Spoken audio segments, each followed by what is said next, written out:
اخلاق کا اچھا ہونا اللہ تعالیٰ سے محبت کی دلیل ہے۔ اللہ پاک ضائع نہیں کرے گا تمہاری دعا اور صبر، ذرا انتظار تو کرو۔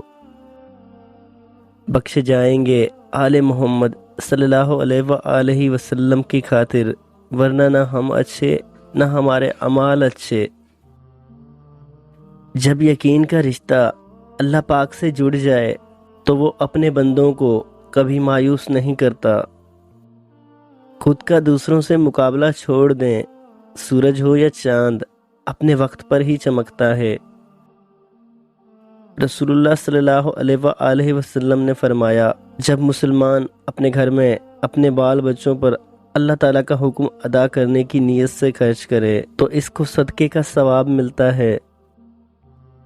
رسول اللہ صلی اللہ علیہ وآلہ وسلم نے فرمایا، بیواؤں اور مسکینوں کے کام آنے والے اللہ کے راستے میں جہاد کرنے والے کے برابر ہیں، یا رات بھر عبادت اور دن کو روزے رکھنے والے کے برابر ہیں۔ جب وہ راضی ہوتا ہے تو ہر چیز کو وسیلہ بنا دیتا ہے۔ جب رابطے اللہ سے جڑ جائیں تو پھر دل نہیں ٹوٹا کرتے۔ اور جانتے ہو سکون کیا ہے؟ اپنے رب سے اکیلے میں بیٹھ کر گفتگو کرنا۔ جو لوگ کہتے ہیں کہ سچا انسان زبان کا کڑوا ہوتا ہے، ان کو بتاؤ محمد صلی اللہ علیہ وآلہ وسلم سے زیادہ سچا اور میٹھے اخلاق والا کوئی نہیں تھا اور نہ ہی ہوگا۔ دعا کرتے رہا کریں، اللہ سین بھی کرتا ہے اور رپلائی بھی دیتا ہے۔ کچھ جرموں کی FIR آسمان پر لکھی جاتی ہے اور تیرا رب نہیں بھولتا۔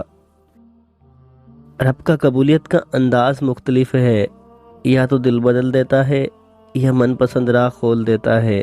وہ معاف کر دیتا ہے، وہ تھام لیتا ہے، وہ تڑپتے دل سے نکلنے والی دعائیں واپس نہیں موڑتا۔ فکر نہ کریں، لوگ بھول جاتے ہیں، اللہ پاک نہیں بھولتا، نہ آپ کی نیکی نہ دوسروں کی زیادتی۔ بے شک جس کے لیے اللہ کی ذات کافی ہو، اس کو کسی اور سہارے کی ضرورت نہیں ہوتی۔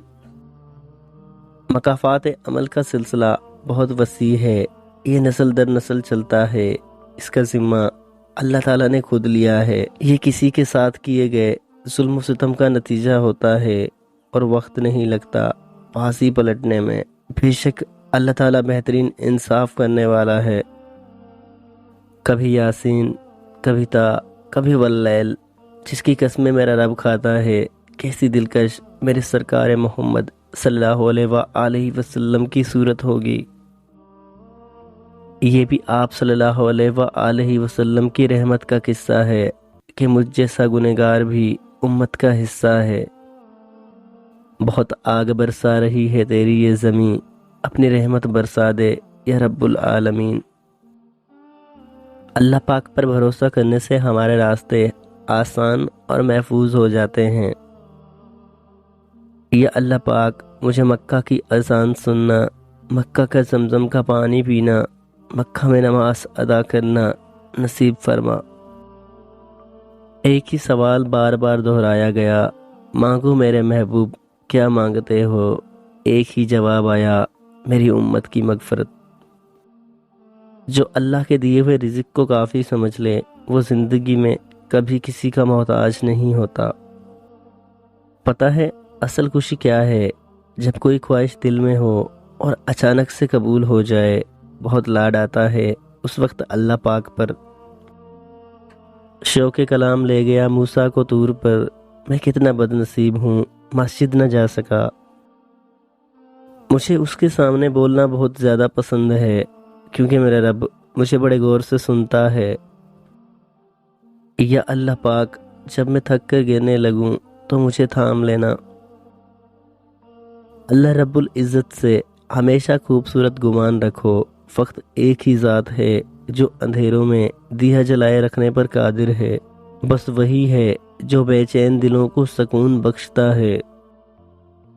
بے شک جس کے لیے اللہ پاک کی ذات کافی ہو، اس کو کسی اور سہارے کی ضرورت نہیں پڑتی۔ اپنے نصیب کو برا مت کہو، جس نے لکھا ہے وہ تم سے 70 ماؤں سے بھی زیادہ پیار کرتا ہے